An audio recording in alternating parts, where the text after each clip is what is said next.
welcome to One Africa, a brand new show on the African continent right here on World is One News. This is your window to the African content. I'm Aisha Sindhu, and in the next 30 minutes we're bringing you the latest from Africa. We're starting off with Zimbabwe.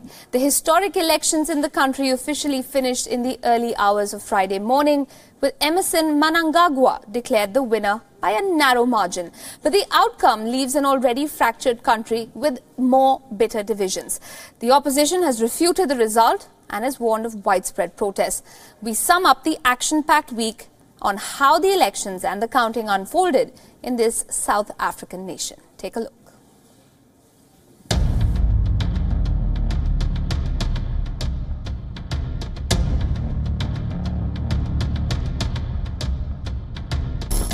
I'm proud and humbled to have been elected to be your president. I pledge to be the president of all Zimbabweans. This election, as a presidential result, is fraudulent, illegal, illegitimate, and characterized by serious credibility gaps and some serious legitimacy. Some would say it was destined to happen. Some say it shouldn't have. Like it or not, Zimbabwe will still be run by ZANU-PF for the next 5 years. But the road to these frantic celebrations was not easy. The dice was cast and the stage was set in the November of 2017, when this man, president of Zimbabwe for nearly 4 decades, nonagenarian Robert Mugabe, was usurped from power. What many claimed was unceremonious and undemocratic. Tanks rolled into Harare streets, troops marched in rank and file, and in one moment, the 4-decade Mugabe rule became history. In came his deputy, Emmerson Mnangagwa, surreptitiously known as the Crocodile. A statesman, a shrewd politician, and a man who knows what Zimbabwe needs. Emmerson Mnangagwa has all the shades of a president. Dates for the elections were announced so that the citizens can choose their desired leadership, and then started hectic campaigning. This coming Monday, we will win the elections. We are voting for the future. We are not voting for today or for tomorrow. We are voting for generations to come. We only have 2 days to victory, 2 days to independence, 2 days to oneness as a people. Tikakuta mukana urukunoka we ugoni foot. If we miss our opportunity on Monday, we are doomed for life. There were 2 main contenders. 40-year-old Nelson Chamisa, the leader of the Movement for Democratic Change Alliance, and 75-year-old Emmerson Mnangagwa from the ZANU-PF. The grand old man of Zimbabwe politics, Robert Mugabe, too broke his silence. He said he will not vote for the party he had led for 4 decades. The reason, he said, is the way he was thrown out of power. I fooled into believing that all is well. No, it was not a coup d'etat. Nonsense. Meanwhile, the votes were cast on July 30. The voter turnout was a whopping 75% in a country where the diaspora is scattered all over the world. The contenders were confident of their victory. But there was a delay in announcement of the election results. And then all hell broke loose.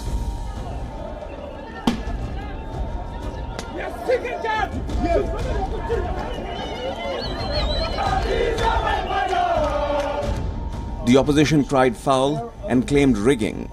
That's false analysis. From our reports in the countryside, in fact, it has to do with other factors, manipulation, rigging. Those are the issues. If anything, we're not in any alliance with Robert Mugabe. Robert Mugabe said he was going to vote for us, but voting for us does not mean any alliance, does it? And you have evidence of this vote rigging that you speak of? Of course, yes, we do. And we're going to be challenging on a case-by-case basis. The Zimbabwe Army tankers are still on the streets of Harare. As you can see specifically behind me, this is the headquarters of the opposition party, the MDC Alliance. They have been stationed here from morning. Of course, this is emanating from the clashes, the fatal clashes that we saw happening yesterday between the Zimbabwean army and the opposition supporters who say they are protesting what they're calling their stolen vote. Notwithstanding the allegations, the Zimbabwe Election Commission came up with the results on 2nd August late evening. Votes received by Mnangagwa Emmerson Mnangagwa of ZANU-PF party are more than half the number of votes cast in the presidential election.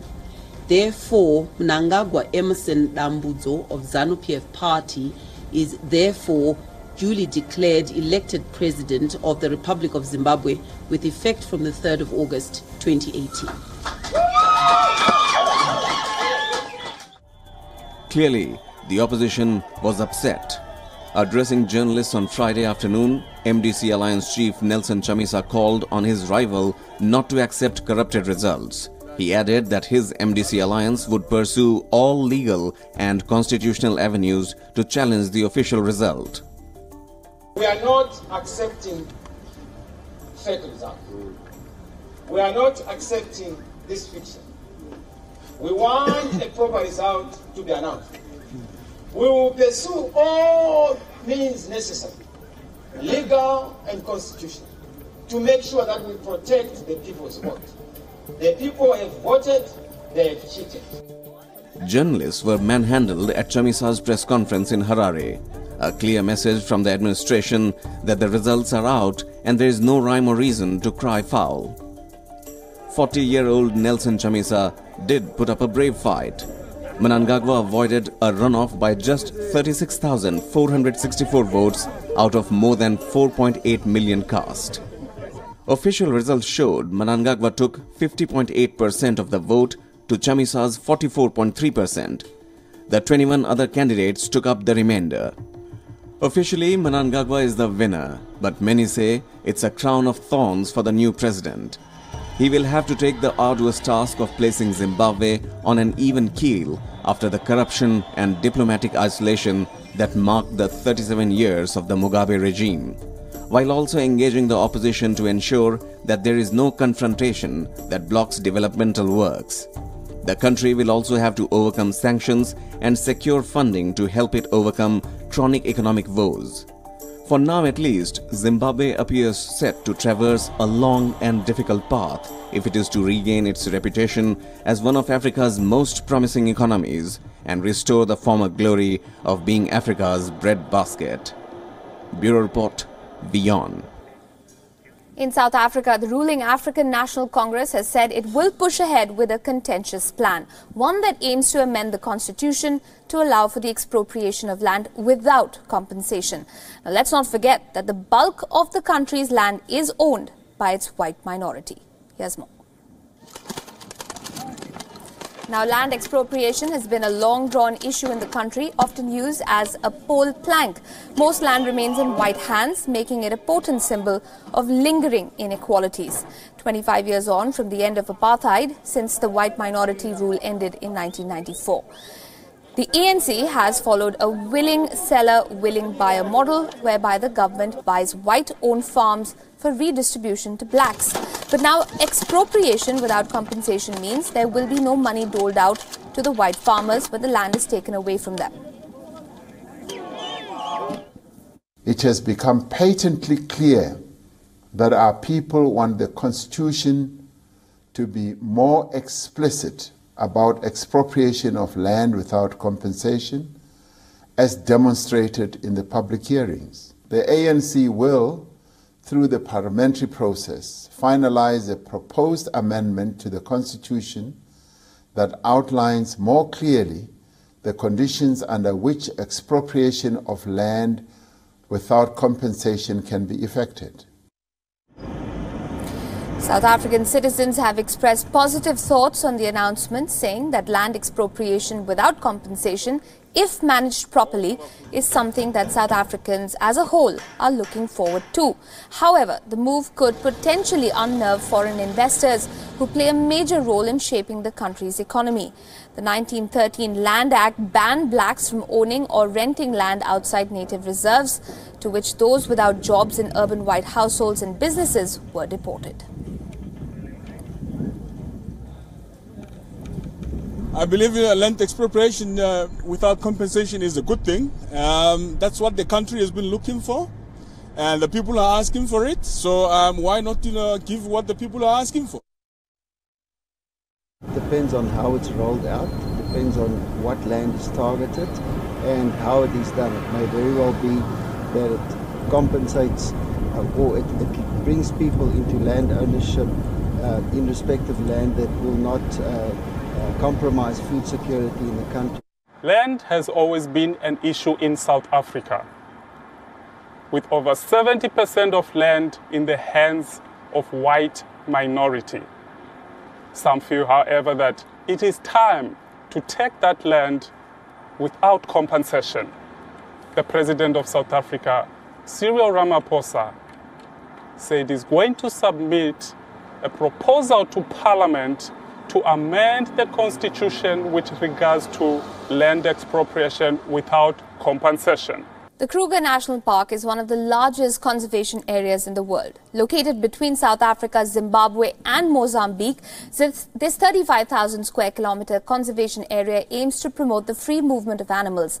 But in its Mozambican part, the presence of several communities established within the Limpopo National Park threaten wildlife. These recently recruited rangers are being put through their paces in Mozambique's Limpopo National Park.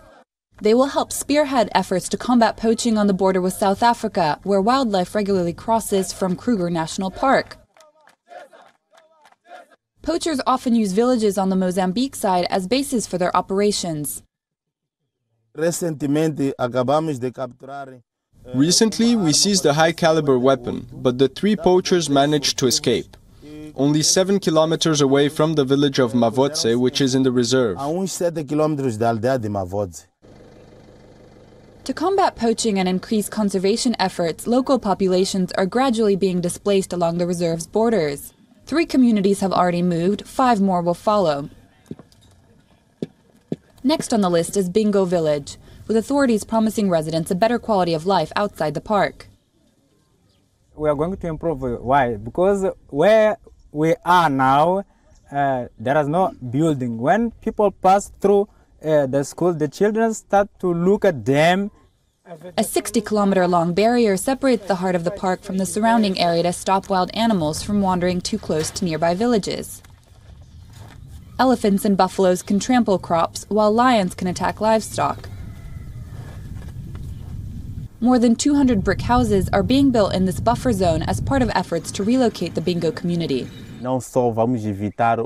This project aims to limit conflict between humans and animals, but it will also open up the park to tourists and encourage the development of our country. The effects of poaching and the presence of locals mean that animal sightings are rare here, but poaching is going down. In 2017, only 2 elephants were killed in the park, compared to 16 2 years earlier. Rwanda is facing an ongoing trade war on second-hand clothing. In 2016, the Rwandan government increased import duties on second-hand clothes, upsetting an industry worth millions of dollars. Now, here's a look at how this one decision has affected many across the country. In this market in Rwanda's capital, Kigali, traders sell second-hand clothes, mostly cast-offs from Americans. Business was booming until 2016, when the government hiked import tariffs on used clothes. Now they struggle to make a living. It's hard to find second-hand clothes to spare. It's hard to make money. Before, with 5,000 francs, you could buy 15 items of clothing and resell them for 20,000. It paid for our children's schooling, their clothes and their food. East Africa accounts for around 13% of global imports of second-hand clothes.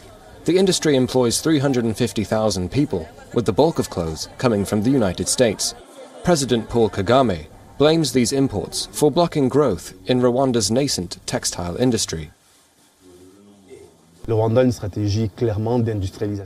has a clear industrialization strategy, and from this point of view it is quite reasonable to set up a form of protectionism that could eventually benefit the local industry. Facing rising prices for imported clothes, some consumers are turning to made in Rwanda alternatives. In the capital's cultural district, up to 20 local designers have opened stores to showcase their production. Instead of buying a used cloth in the market and the same price, you can afford what is new and locally made. So it's a pride also to have a made in Rwanda in your wardrobe. While Rwanda's burgeoning garment industry looks to gain from the change, in the meantime, it is ordinary Rwandans, buyers and sellers of second-hand clothes, who continue to suffer. Crocodiles may be amongst the deadliest hunters in the animal kingdom. But in a small village in Burkina Faso, it isn't unusual to see someone sitting atop one of these fearsome reptiles. People here share their pond with more than 100 of these razor-toothed creatures. The harmony is worth a closer look. On the banks of the Buzul, crocodiles and men live and eat side by side. In this small village, these animals and humans have coexisted peacefully for centuries.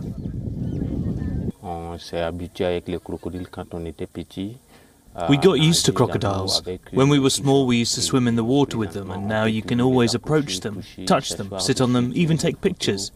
If you have the courage to lie on them, there's no problem. The crocodiles are sacred. They don't hurt anyone. The legend is that 500 years ago, the crocodiles guided thirsty villagers to a water source. Since then, the crocodiles have been worshipped by the community, and no fatal attack has been recorded. The crocodile is our totem. In fact, they represent the soul of our ancestors in this case. If they die, we bury them and make funerals for them, as if they were human beings. Tourists are welcome, as long as they can tame their fear. It was nice to see them far away, but once I had to sit on the crocodile, it was a little more scary. It's great. I think it should be done at least once. It's worth it. But now that it's over, I like to keep my distance.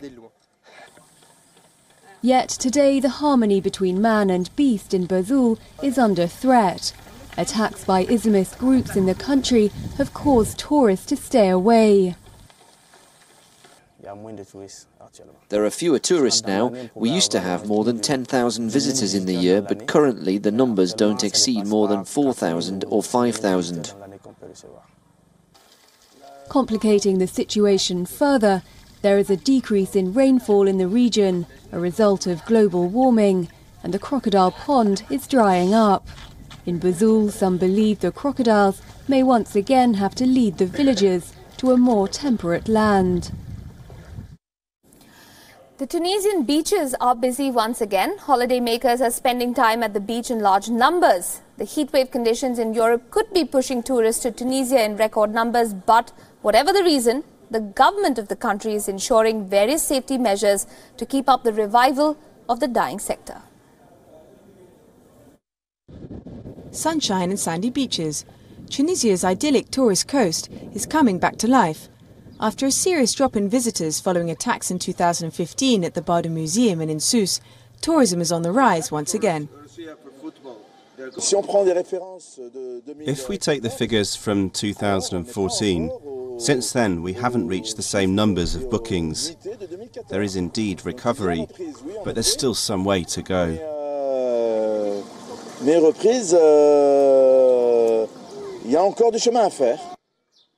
Improved security in tourist areas and the devaluation of the Tunisian dinar has seen tour operators return. With more than 3 million visitors in the first quarter of 2018, Tunisia is regaining its place at European travel fairs.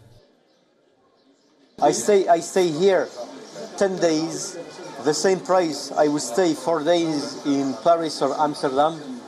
It's cheaper to be here, and you've got everything. Tourism is key to the country's growth, representing 7% of the GDP. The sector has increased its promotional offers and diversified into new markets, seeking to attract Russian and Chinese visitors in particular. The growth in tourism indicators are due primarily to the return of security and security checks in hotels. For the first 6 months of 2018, revenues have reached more than €420 million. But the sector is still at the mercy of security incidents in the country. An attack in early July left 6 policemen dead in western Tunisia. For now, growth in Tunisia's tourism industry remains fragile.